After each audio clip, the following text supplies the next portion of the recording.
ஜெய ஜெய சங்கர ஹர ஹர சங்கர மகாபெரிவா சரணம். அனைவருக்குமே வணக்கம். நாம் நினைத்த நபர்கள் யாராக வேண்டுமானாலும் இருக்கலாம். நாம் ஒரு சிலரை காதலிப்பார்கள், விரும்புவார்கள். அவங்க நம்மளோட பேசாமல் இருப்பாங்க.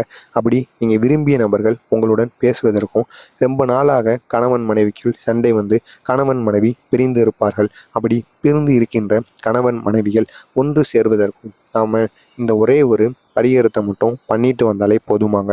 பிரிந்திருந்த கணவன் மனைவிகள் ஒன்றும் சேருவார்களும். அது மட்டும் அல்லாமல் நீங்கள் பிடித்த நபரையும் உங்களுக்குள்ள வசியம் பண்ணி வச்சிருக்கலாமாங்க. எதிரிகளால் பிரச்சனைகள் இருக்கும். ஏன்னா கூட இருக்க நண்பன் கூட எதிரியாக மாறுவான். உங்களுக்கு யார் வேண்டுமோ அவங்கள வசப்படுத்துவதற்கு நீங்கள் முருகன் மூலம் இந்த ஒரு செயலை பண்ணுறதுனால கண்டிப்பாக உங்களுக்கு வெற்றிகள் கிடைக்குமா. இந்த செயலை நீங்கள் பண்ணுறதுக்கு உங்களுக்கு தேவையான பொருட்கள் என்னென்னு பார்த்தோம் அப்படின்னா, ஒரு வெத்தலையும், ஒரே ஒரு வெத்தலையும், 2 ஏலக்காயும் இருந்தாலே போதுங்க. நீங்கள் நினைத்த காரியம் எதுவாக இருந்தாலும் அது நிறைவேறும். அது மட்டும் இல்லாமல் உங்களுக்கு பிடித்த நபர்களும் இதனால் வசியப்படுவதற்கும் வாய்ப்புகள் இருக்குது. இது காஞ்சி மகான் அறிவுறுத்தின ஒரு எளிய பரிகார முறை. இதை நீங்களும் பண்ணி பாருங்கள். கண்டிப்பாக உங்களுக்கு பிடித்த நபர் யாரோ அவர் வசப்பட வாய்ப்புகளானது இருக்கிறது. மறக்காமல் நம்ம சேனலுக்கு நீங்கள் புதிய பார்வையாளராக இருந்தீங்கன்னா மறக்காமல் நம்ம சேனலை சப்ஸ்கிரைப் பண்ணி வைத்து கொள்ளுங்கள். அதாவது ஒரு செயலை நீங்கள் செவ்வாய்க்கிழமையில் செய்ய தொடங்குனீங்க அப்படின்னா அதிக அளவில் நன்மைகள் நடக்குமா.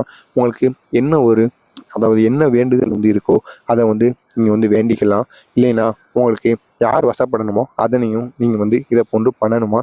இதுக்கு தேவை ஒரே ஒரு வெற்றிலையும் அதுக்கப்புறமா 2 ஏலக்காயும் இருந்தாலே போதும். நீங்கள் முருகனை நினைத்து கொண்டு மாலையில் விளக்கேற்றும் போதோ இல்லைன்னா இரவு சுக்கிர ஓரை நேரத்துலையும் நீங்கள் இதை பண்ணிட்டு வரலாமாங்க.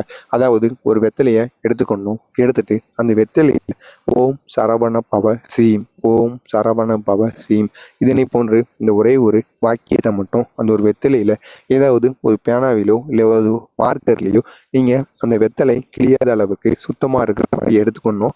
அந்த ஒரு வெத்தலையை முன்கூட்டியே நீங்கள் கழுவியும் இருக்கணும். இப்படி கழுவி அதில் இதை போன்று எழுதிட்டு 2 ஏலக்காயை எடுத்து அதில் வச்சு நீங்கள் மடிச்சுக்கணும். மடித்து உங்களோட உள்ளங்கையில் அந்த ஒரு வெத்தலையை வச்சு உங்களுக்கு என்ன வேண்டுதல் இருக்கோ அந்த வேண்டுதலை நீங்கள் சாமிகிட்ட முருகனிடம் நீங்கள் கேட்டீங்க அப்படின்னா கண்டிப்பாக முருகன் அவங்கள வசப்படுத்தியும் கொடுப்பாராம். உங்கள் வேண்டுதல் எதுவோ அதையும் நிறைவேற்றி கொடுப்பாராம். நீங்கள் இதை போன்று பண்ணிவிட்டு அதுக்கப்புறமா அடுத்த நாள் காலையில் எழுந்த உடனேயே நீங்கள் அந்த வெற்றிலை இருக்கல்லவா அந்த வெற்றிலையை எடுத்து நீங்கள் கொண்டு போய் ஓடுகின்ற தண்ணீர்லையோ இல்லைன்னா ஆள் நடமாட்டம் இல்லாமல் இருக்கின்ற இடங்களிலும் சென்று நீங்கள் அந்த ஒரு வெத்தலையை தூக்கி போட்டு விடணுமா. இதை போன்று நீங்கள் பண்ணினீங்க அப்படின்னா நீங்கள் யார் வசப்படணும்னு நினச்சிங்களோ அவங்க கண்டிப்பாக 11 இல்லைன்னா 21 நாள்களில் கண்டிப்பாக வசப்பட்டு விடுவார்களாம். நீங்கள் இந்த ஒரு செயலை செய்வதற்கு முன்னாடி சுத்தபத்தமாக இருக்கணுமா. சுத்தபத்தமாக இருந்துட்டு இந்த ஒரு செயலை பண்ணால் மட்டும்தான் கண்டிப்பாக உங்களுக்கு வெற்றி மேல் வெற்றி கிடைக்கும். மறக்காமல் நம்ம சேனலுக்கு நீங்கள் புதிய பார்வையாளராக இருந்தீங்கன்னா மறக்காமல் நம்ம சேனலை சப்ஸ்கிரைப் பண்ணி வைத்துக் கொள்ளுங்கள். அப்பொழுதுதான் காஞ்சி மகான் பற்றிய அனைத்து செய்திகளும் கொண்டே இருக்கும். நன்றி, வணக்கம்.